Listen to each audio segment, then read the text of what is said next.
Good evening, guys. Good evening. I've done something. Something's a bit different. It's not my blue gloves as well. So it is Tuesday evening. I tested positive for COVID last Wednesday, so I've been here every day doing stuff. And I was due to go back up to work on Monday. So Sunday, I decided I'm just going to paint the bay. I spent weeks and weeks and weeks on this bay, like weeks. I'm not even joking, like more than a month on this bay every night. Filler work, filler on, filler off, filler on, and I had it perfect. I really did have it perfect, and then I lacquered it, and the lacquer reacted, and for some reason it sort of mixed in with the old paint and it didn't dry for 3 days. So I took it all off. It's graffiti paint. It's supposed to be a temporary thing. It's graffiti paint. It's the worst paint in the world to get off. I pretty much had to, well, I couldn't sand it off because the paint was just melting. It was bad. So I had to start all the filler work all over again, which was very frustrating, extremely frustrating. I wasn't enjoying it at all. And then on Sunday I was on the phone to my friend, and right there on the phone I said to him, do you know what, I don't want to make this perfect. It's taking too long, so I'm just going to paint it, and I painted it there and then. There was still sanding work needed doing. I just thought, nope, just one thick layer of paint, because I've just had enough of it taking so long. So here's the end result. It's okay, it's okay. I thought I might regret it, but it's not bad, it's not terrible, it's not great. I've got it from speedfreakworkshop in Russia, ordered through Instagram. It comes with everything needed to fit a Yaris steering rack to the Lada, apart from the Yaris steering rack. New bolts, fittings, and I will show you here how to fit it, because there's no real instructions. All I got sent was a video in Russian, which was 90% talking. So I've got a rough idea of how it goes together. It wasn't packaged great. You got these two bolts which come out here, and also this one. They're all bent, where it's just all put in the loose spots, and it just wasn't packaged great, which I wasn't too happy about. And the only reason I haven't fitted it yet is because his reply was to just use the old bolts from the other subframe, but I'm not replacing things with 45-year-old bolts, so I've ordered some more from Russia, which is annoying as it's going to take a long time to come, and then they should be ready to fit. Right, so we've got the cross member from Speed Freak Workshop. We've got the steering rack from the Mk2 Yaris. So right, it's ready to go. So I've checked, I've greased the I'm talking nonsense here. So I've greased the track rods. I've checked their tight. I'm just taking the old cable ties off. Don't know why they're cable. Well, I know why they're cable ties, rather than exactly why I'm doing it. This is a second-hand unit. Just taking the old bolts off the old steering rails, and I'm replacing them with the new ones that came with the kit.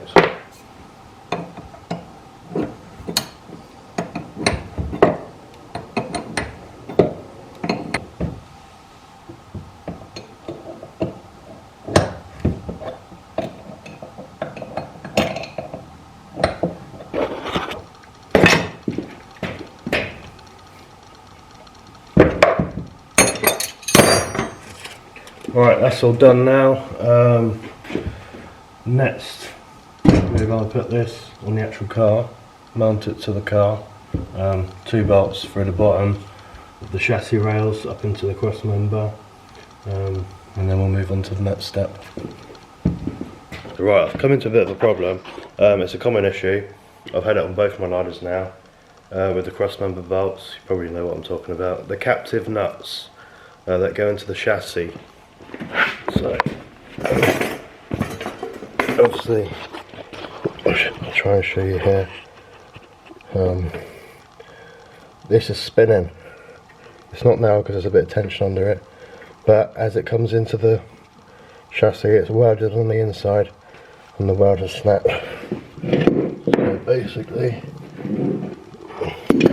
when I'm trying to tighten, it's just spinning inside. Now, what I do to overcome that, I've using a chisel and a bar. So get it in there, wedged in between the chassis and the crossmember, and pull down as hard as you can whilst tightening, and it will put the tension back in that bolt. I mean, the best way to do it is by welding it. I've already done that on the other side. I really don't want to have to do it again. So I've managed to get on this far by putting the bar in this side and just putting some tension on this bolt just to turn it around. And then the best way is to get a whiz gun on it. That's what I've just got now, but I just need to find an extension to finish it because I haven't got the energy. I've got COVID, I'm not well, so I'm going to crack on with that and get that sorted.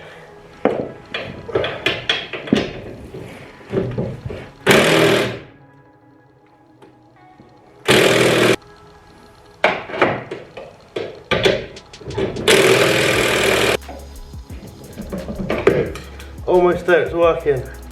It's working. Got my back. There we are. So right then, got to get this off because I don't want to get this filthy, even though it already is. Everything gets filthy the moment it comes through this door. So today it is the day after yesterday, which we fitted the subframe, cross member, whatever you'd like to call it. And I think today we're just going to carry on. So I'm just going to check all the nuts are tight. I'm sure I did do them all tight, but I just want to double check just for my peace of mind. It's been 24 hours since I did it. And then we'll fit the rack. Let's crack on. Oh yeah. How am I going to do that? Sorry. But we'll pull that. Not go like that. Bolts. Bolts come up from the inside. Don't ask why. I had them up that way, and Speed Freak Workshop said not to. I think it's so that you can actually get the bolts off when the engine's in. Not too sure, but that's how it needs to be, apparently. So.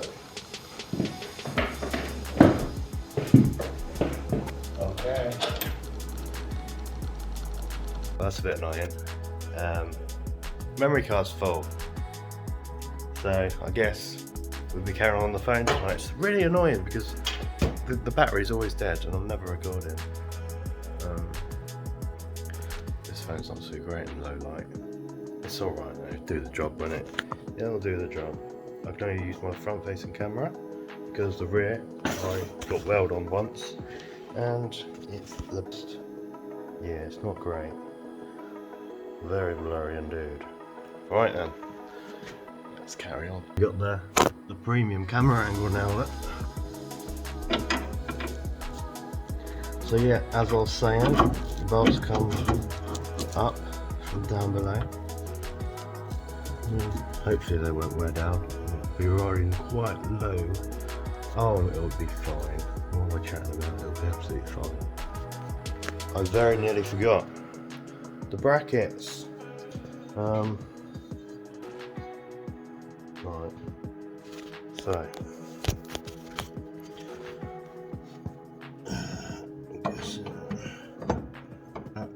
No, hold on.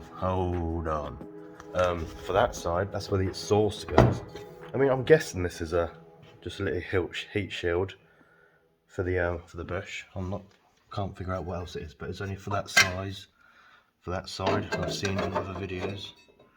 So let's get that off. Put that like that. I'm sure that's how it went. It's the only way it can go. So there we go. And we get this bad boy on top. Don't tighten this bolt yet until you've got these two in. For obvious reasons, because it won't line up otherwise. This one. In here.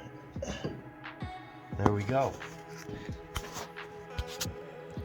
God, this makes me appreciate having a proper camera and a tripod. Just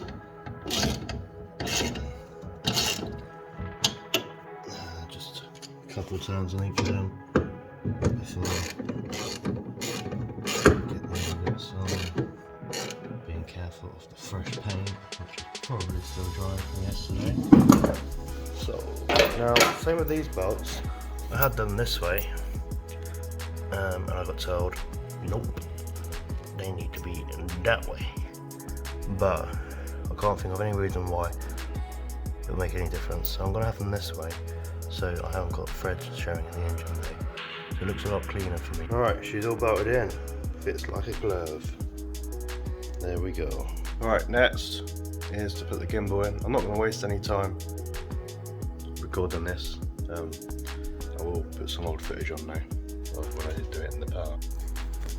Right, what I recommend doing, I've got a bit of an advantage because I can go into the engine bay. But this bottom right bolt here, get that one in, because this sits very tight in this hole, because obviously you've got the bolt in there as well, and it literally needs to be bang on to be able to spin. So you just drill out that bottom right hole to sit smell, then put your bolt through, and then you can make your adjustments so that it spins freely without hitting anything. And then what I'm going to do next is go inside and get a punch and punch through the bolt holes on the other side, through the nuts, and then I'll see where I'm going to be. Where is it? Oh, that's just me. And then just punch through so you know where to drill properly. Alright, got 2 of the 3 bolts in. It turns freely, it's all good. Doesn't hit any of the metal.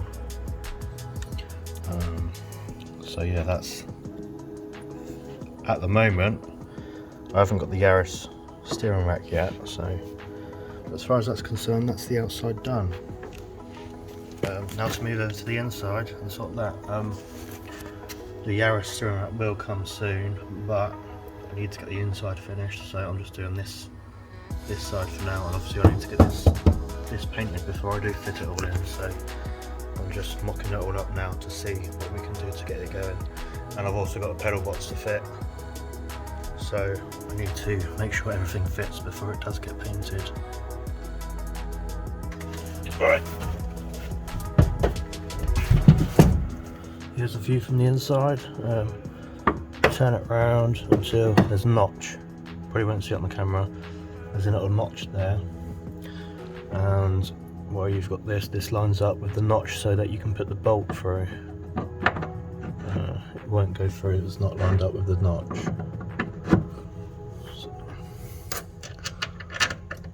So,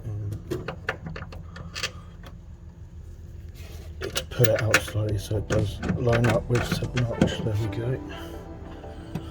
Washer supplied. And the bolt. Right, now that's on, we need to connect it to the original steering. So I've already done this next step, is the original steering assembly. I've measured it and cut to go onto this. There's an adapter here which goes onto here, and then original steering comes on, just to check it all fits. And there you go, there's your measurements. So this bit here now needs to be welded. So let's take the measurements. But obviously, before you do weld it, you need to cut this down. Alright, that's tuck welded on. I'm just putting it back on just to test fit, and it seems to be absolutely perfect. So yeah, I'm going to take it off and weld it through properly.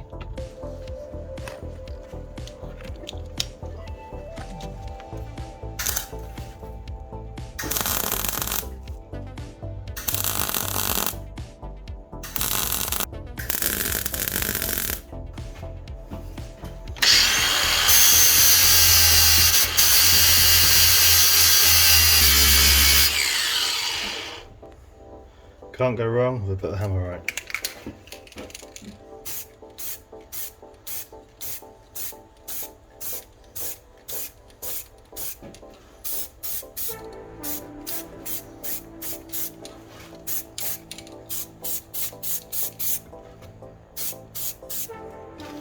See, it's still a bit hot, so it's cooking the paint, but it's going to be inside the car. It doesn't need to be perfect. She's all good. Everything's working fine. When testing and turning, don't put your finger in that hole when turning.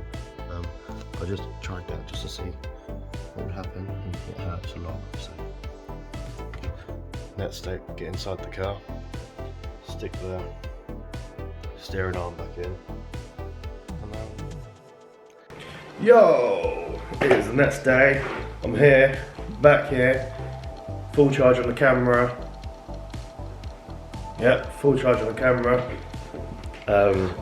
Loads of space on the memory stick, emptied the memory stick. Right, so quick recap. Yesterday we fitted the steering rack from the Mk2 Yaris, the speedfreakworkshop conversion. That went lovely. Last, where we got to? There we go, some actual good footage, not the awful phone camera I've got. So, what is next? We need to get inside the car and fit the steering, what's the word? See, I'm terrible at this.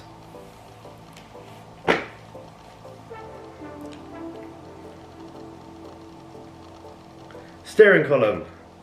Fit the steering column.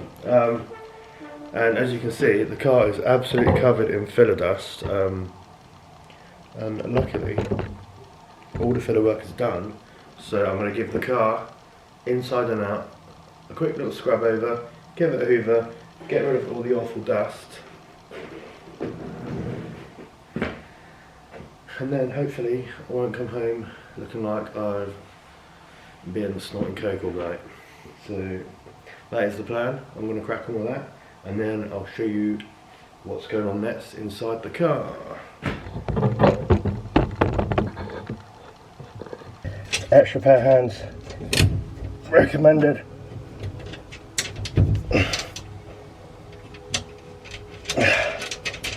Oh God. That got really heavy, really quickly.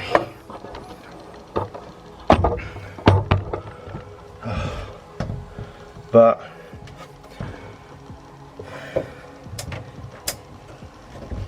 she's almost there.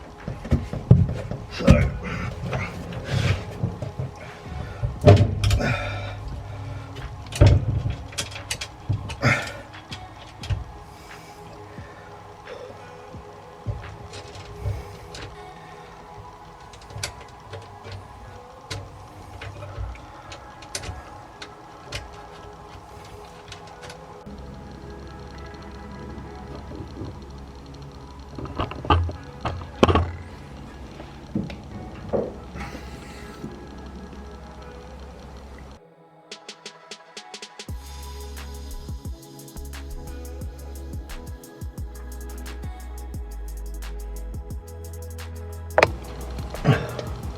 last thing to do on this was the track ends. They've come on fine. It's just a bit strange that this fits so close to the brake caliper. I did message the seller and he said that's normal, so I'm guessing that's normal. As far as steering goes, it actually steers really well.